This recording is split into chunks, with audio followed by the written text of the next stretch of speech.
रायगड, महाराष्ट्रासह देश विदेशातील ताज्या बातम्या पाहण्यासाठी मॅक्स इंडिया लाईव्ह चॅनलला सबस्क्राईब करा आणि बेल आयकॉन दाबायला विसरू नका.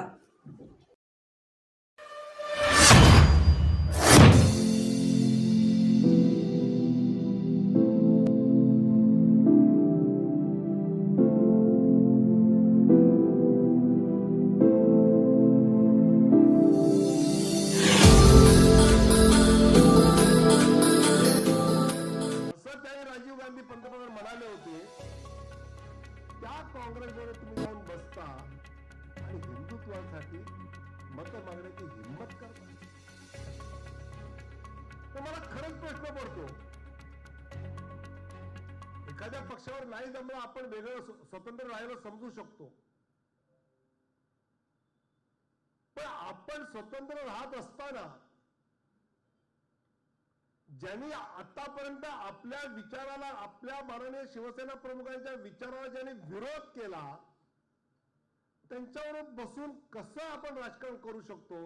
आणि म्हणून मला असं वाटतं की महाराष्ट्र नवनिर्माण सेनेचे माननीय राजसाहेब ठाकरे यांचं कौतुक केलं पाहिजे की एकही जागा न घेता सुद्धा त्यांनी पाठिंबा दिलेला आहे.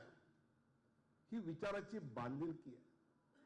ज्यावेळी ते पाहतायत की या देशामध्ये माननीय प्रधानमंत्री नरेंद्र मोदींच्या माध्यमातून बदल होत आहेत, देशाला असं नेतृत्व आज पाहिजे, आणि त्यावेळी मग कुठेतरी आपल्या,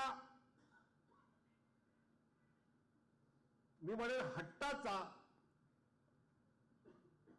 नाही त्यांनी मला खोलीत हे सांगितलं होतं, मग मला नंतर ते सांगितलं होतं, कधी आधी आपलं नाव, नंतर कधी मुलाचं नाव, मला काही कळतच नाही की हे काय पद्धतीने विचार असतो. म्हणजे या देशासाठी अमुक 4 गोष्टी करतो म्हणाले, केलं नाही आणि म्हणून आम्ही चाललो आहोत, असा विचार कुठेच दिसत नाही. आणि त्यामुळे मला असं वाटतं की आपल्याला मतदारांपर्यंत पोहोचून की काय काय गोष्टी आपल्यापर्यंत मोदीजींनी आणल्या आहेत. माननीय पंतप्रधान नरेंद्र मोदींच्या माध्यमातून देशामध्ये काय बदल घडून दाखवलाय. ऑलिम्पिक मध्ये जाऊन मेडल मिळवायचं आपलं स्वप्न होतं आणि आता 2036ला या देशात ऑलिम्पिक भरवण्याचा आपण निर्धार व्यक्त केला आणि त्या रेस सांगितलं पाहिजे. या देशात जर ऑलिम्पिक झालं तर येऊ शकतो, त्याला किती ताकद मिळेल हे या सामान्य युवकाला आज सांगण्याची गरज आहे. काँग्रेसच्या जाहिराती येतात आणि त्या जाहिरातीमध्ये मी आपलं शोधतोय, कोणाचा दादा फोटोच नाही.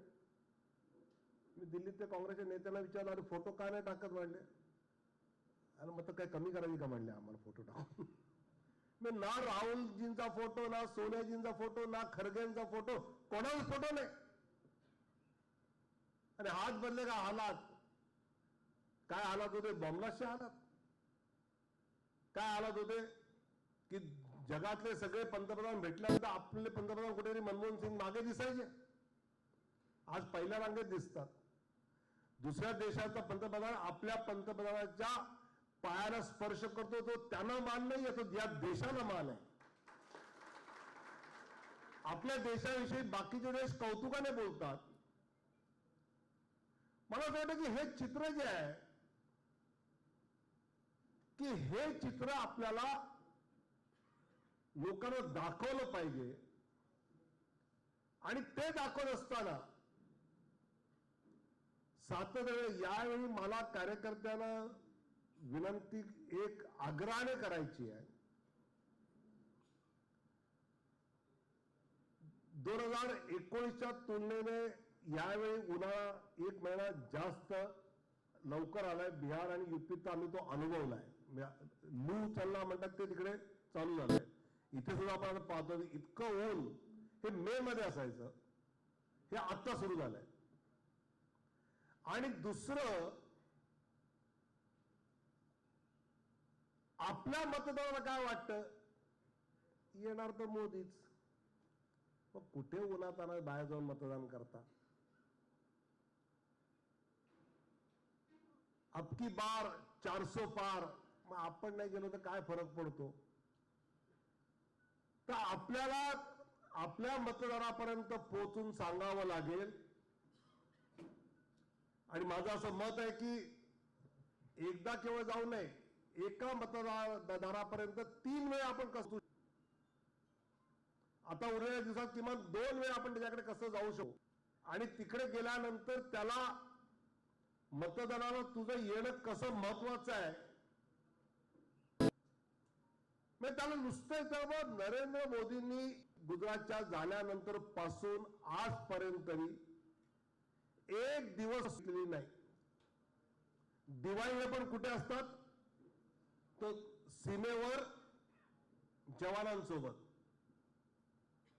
दिवाळी सोडा, आपल्या आईचं निधन झालं